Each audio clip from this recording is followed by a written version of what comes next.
Taman Kehidupan. Pada suatu hari, ada seorang anak bernama Didi yang sangat penasaran tentang dunia di sekitarnya.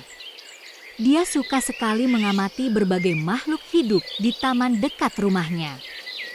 Wah, hari ini aku lihat seekor kupu-kupu yang cantik. Seru Didi sambil berlari ke arah ibunya.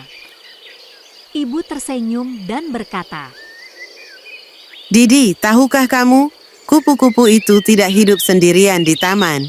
Dia punya banyak teman. Benarkah, Bu? Siapa saja temannya? Coba lihat di sekitar kupu-kupu tadi.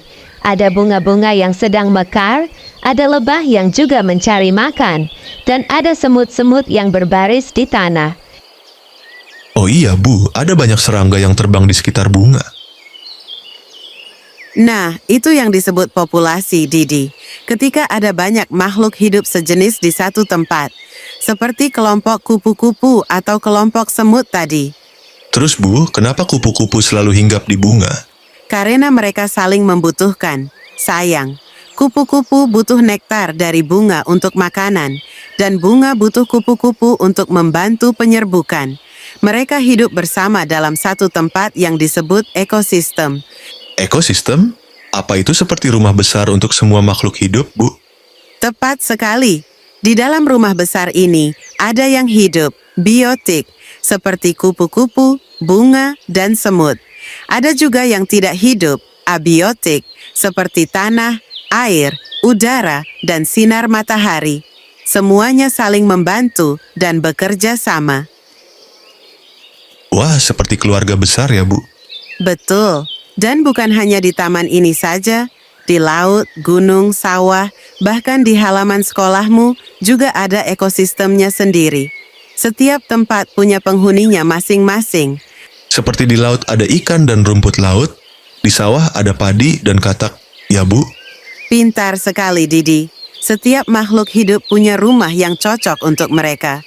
Itulah yang disebut habitat. Jadi teman-teman, mari kita jaga lingkungan kita, karena di dalam ekosistem semua makhluk hidup adalah keluarga yang saling membutuhkan. Refleksi.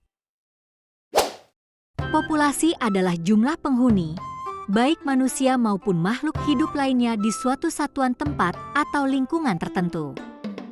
Nektar atau sari bunga adalah cairan manis kaya dengan gula yang diproduksi bunga dari tumbuh-tumbuhan sewaktu mekar untuk menarik kedatangan hewan penyerbuk seperti serangga.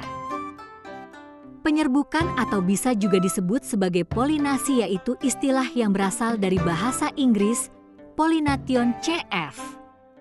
Polen yang artinya serbuk sari.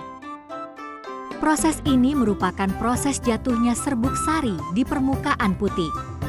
Di berbagai macam bunga, proses ini sering jatuh pada bagian kepala putih. Ekosistem merupakan suatu sistem ekologi yang terbentuk oleh hubungan timbal balik tak terpisahkan antara makhluk hidup dengan lingkungannya. Biotik adalah salah satu komponen dari ekosistem yang berupa makhluk hidup yang ada di bumi. Singkatnya adalah benda hidup.